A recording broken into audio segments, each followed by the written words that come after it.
Ladies and gentleman, ಕಾವೇರಿರುವಂತ CM ಕುರ್ಚಿ ಕದನ ಸದ್ಯಕ್ಕೆ ತಣ್ಣಗಾಗುವಂತೆ ಕಾಣ್ತಾ ಇಲ್ಲ. ಕ್ಲೈಮ್ಯಾಕ್ಸ್ಗೆ ತಲುಪಿದೆ. ಸಿದ್ದರಾಮಯ್ಯ ವಿರುದ್ಧ ಡಿಕೆ ಶಿವಕುಮಾರ್ ಹೊಸ ಬಾಂಬ್ ಅನ್ನು ಸಿಡಿಸಿದ್ದಾರೆ. ಅದು ಕೂಡ ಅನುಭವಿ ಸಿದ್ದರಾಮಯ್ಯ ಅವರಿಗೆ ಬಿಗ್ ಶಾಕ್ ನೀಡಿದೆ. ಎಷ್ಟಕ್ಕೂ ಸಿಎಂ ಸಿದ್ದರಾಮಯ್ಯ ಅವರಿಗೆ ಡಿಕೆ ಶಿವಕುಮಾರ್ ನೀಡಿರುವಂತಹ ಆ ಬಿಗ್ ಶಾಕ್ ಆದ್ರೂ ಏನು? ಹಾಗಾದ್ರೆ ಸಿಎಂ ಕುರ್ಚಿ ಕದನದಲ್ಲಿ ಈ ಬಾರಿ ಡಿಕೆ ಶಿವಕುಮಾರ್ ಗೆದ್ದಿದ್ದಾರೆ ಅನ್ನುವಂತ ಪ್ರಶ್ನೆಗೆ ಪುಷ್ಟಿ ಬಂದಿದೆ. ಹಾಗಾದ್ರೆ ಇದು ಹೇಗೆ ಅಂತೀರಾ? ಎಸ್ ವೀಕ್ಷಕರೇ, ನೆಲ ಜಲ ಭಾಷೆಗಾಗಿ ಪ್ರಾಮಾಣಿಕ ಪತ್ರಿಕೋದ್ಯಮ. ನೀವು ನೋಡ್ತಾ ಇದ್ದೀರಾ ಫೋಕಸ್ ಟಿವಿ. ನಾನು ಪವಿತ್ರ.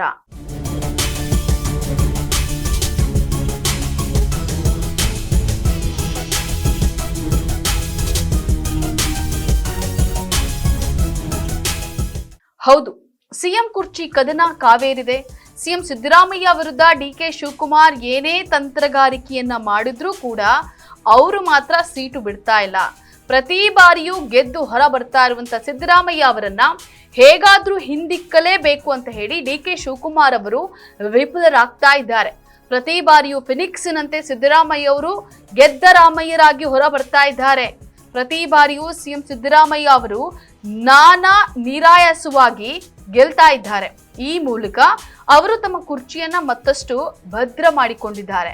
ಇದು ಡಿಕೆ ಶಿವಕುಮಾರ್ ಅಂಡ್ ಟೀಮ್ಗೆ ನಿದ್ದೆಗೆಡಿಸಿದೆ. ಆದ್ರೂ ಪ್ರಯತ್ನ ಫಲ ಕೊಡದಿದ್ರು ಪ್ರಾರ್ಥನೆ ಫಲ ಕೊಟ್ಟೇ ಕೊಡುತ್ತದೆ ಅಂತ ಹೇಳೋ ಡಿಕೆ ಶಿವಕುಮಾರ್ ಹೊಸ ಹೊಸ ಅಸ್ತ್ರಗಳನ್ನ ಪ್ರಯೋಗ ಮಾಡ್ತಲೇ ಇದ್ದಾರೆ. ಈಗ ಅಳೆದು ತೂಗಿ ಹೊಸ ಅಸ್ತ್ರವನ್ನ ಪ್ರಯೋಗಿಸಿದ್ದಾರೆ. ಅದು ಕೂಡ ಸಿದ್ದರಾಮಯ್ಯ ಹಾಗೂ ಅವರ ಬೆಂಬಲಿಗರ ನೆಮ್ಮದಿಯನ್ನ ಕೆಡಿಸಿದೆ. ಇಷ್ಟಕ್ಕೂ ಈ ಸಿಎಂ ವಿರುದ್ಧ ಡಿಕೆ ಶಿವಕುಮಾರ್ ಅವರು ಅಳೆದು ತೂಗಿ ಪ್ರಯೋಗಿಸಿರುವಂತಹ ಆ ಪ್ರಬಲ ಅಸ್ತ್ರವಾದ್ರೂ ಏನು ಅಂತ ಹೇಳಿ ನೋಡೋದಾದ್ರೆ ವೆರಿ ಸಿಂಪಲ್. ಅದೇನಂದ್ರೆ ಪ್ರತಿ ಬಾರಿ ಯಾವ ಅಸ್ತ್ರವನ್ನ ಹೆಚ್ಚಾಗಿ ಪ್ರಯೋಗಿಸಿ ಸಿದ್ದರಾಮಯ್ಯ ಅವರು ಡಿಕೆ ಶಿವಕುಮಾರ್ ಅವರ ಸಿಎಂ ಸೀಟಿನ ಆಸೆಯನ್ನ ಮೊಟಕುಗೊಳಿಸ್ತಾ ಇದ್ರು, ಈಗ ಅದೇ ಅಸ್ತ್ರವನ್ನ ಡಿಕೆ ಶಿವಕುಮಾರ್ ಅವರು ಪ್ರತ್ಯಾಸ್ತ್ರವಾಗಿ ಪರಿವರ್ತಿಸಿಕೊಂಡು ಸಿದ್ದರಾಮಯ್ಯ ಅವರತ್ತ ಪ್ರಯೋಗಿಸಿದ್ದಾರೆ. ಅದು ಕೂಡ ಅನುಭವಿ ರಾಜಕಾರಣಿ ಆಗಿರುವಂತಹ ಸಿಎಂ ಸಿದ್ದರಾಮಯ್ಯ ಅವರಿಗೆ ಟೆನ್ಷನ್ ತರಿಸಿದೆ. ಸಿಎಂ ಸಿದ್ದರಾಮಯ್ಯ ಅವರ ತವರಿನಲ್ಲೇ ಡಿಕೆ ಶಿವಕುಮಾರ್ ಅವರು ಕೆಡ್ಡ ತೋಡಿದ್ದಾರೆ. ಅದು ಸಿದ್ದರಾಮಯ್ಯ ಅವರಿಗೆ ಕನಸಿನಲ್ಲೂ ಕಾಣುವಂತಾಗಿದೆ.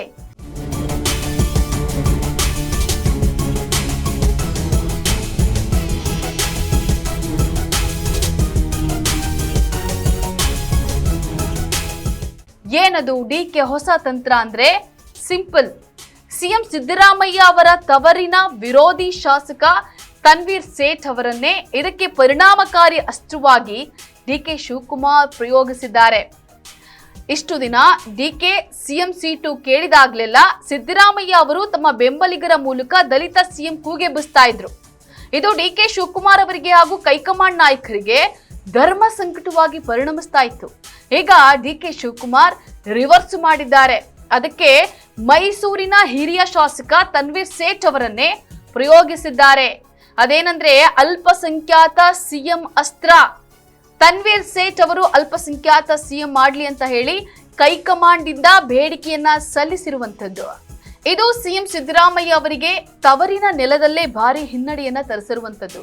ಈಗಾಗಲೇ ತನ್ವೀರ್ ಸೇಠ್ ಅವರು ಈ ಬಗ್ಗೆ ಕಠಿಣ ಶಸ್ತ್ರಾಭ್ಯಾಸವನ್ನ ಮಾಡಿರುವಂತದ್ದು. ಅದಕ್ಕೆ ಮತ್ತೊಬ್ಬ ಶಾಸಕ ಕೆ ಹರೀಶ್ ಗೌಡ ಇವರು ಕೂಡ ಕೈ ಜೋಡಿಸಿರುವಂತದ್ದು. ಇನ್ನು ಇಬ್ಬರು ವರದಿಯನ್ನ ಸಿದ್ಧಪಡಿಸಿಕೊಂಡಿದ್ದಾರೆ. ಶೀಘ್ರವೇ ದೆಹಲಿಗೆ ಹೋಗಿ ಕಾಂಗ್ರೆಸ್ ರಾಜ್ಯ ಉಸ್ತುವಾರಿ ರಣದೀಪ್ ಸಿಂಗ್ ಸುರ್ಜೇವಾಲಾ ಅವರಿಗೆ ದೂರು ನೀಡಲು ನಿರ್ಧರಿಸಿದ್ದಾರೆ. ಇಲ್ಲಿ ಗಮನಾರ್ಹ ಅಂದ್ರೆ ಶಾಸಕ ತನ್ವೀರ್ ಸೇಠ್ ಅವರು ಅಲ್ಪಸಂಖ್ಯಾತರ ಸಿಎಂ ಗಿರಿ ಅಂತ ಹೇಳಿ ಕೇಳಿದ್ದಾರೆ. ಆದ್ರೆ ಅವರು ಪಾತ್ರಧಾರಿ ಅಷ್ಟೇ, ಅದರ ಹಿಂದಿನ ಸೂತ್ರಧಾರ ಡಿಕೆ ಶಿವಕುಮಾರ್. ಸಿದ್ದರಾಮಯ್ಯ ಅವರಿಗೆ ತವರಿನಲ್ಲೇ ಶಾಕ್ ನೀಡಿರುವಂತದ್ದು. ಆದರೆ ಅನುಭವಿ ರಾಜಕಾರಣಿಯಾಗಿರುವಂತಹ ಸಿಎಂ ಸಿದ್ದರಾಮಯ್ಯ ಡಿಕೆ ಶಿವಕುಮಾರ್ ಅವರ ಈ ತಂತ್ರಗಳಿಗೆಲ್ಲ ಹೆದರುತ್ತಾರಾ ಅನ್ನೋದೇ ಸದ್ಯದ ಪ್ರಶ್ನೆ ಆಗಿರುವಂತದ್ದು. ಇದಾಗಿತ್ತು ಈ ಹೊತ್ತಿನ ವಿಶೇಷ. ನೆಲ ಜಲ ಭಾಷೆಗಾಗಿ ನೋಡ್ತಾ ಇರಿ ಫೋಕಸ್ ಟಿವಿ.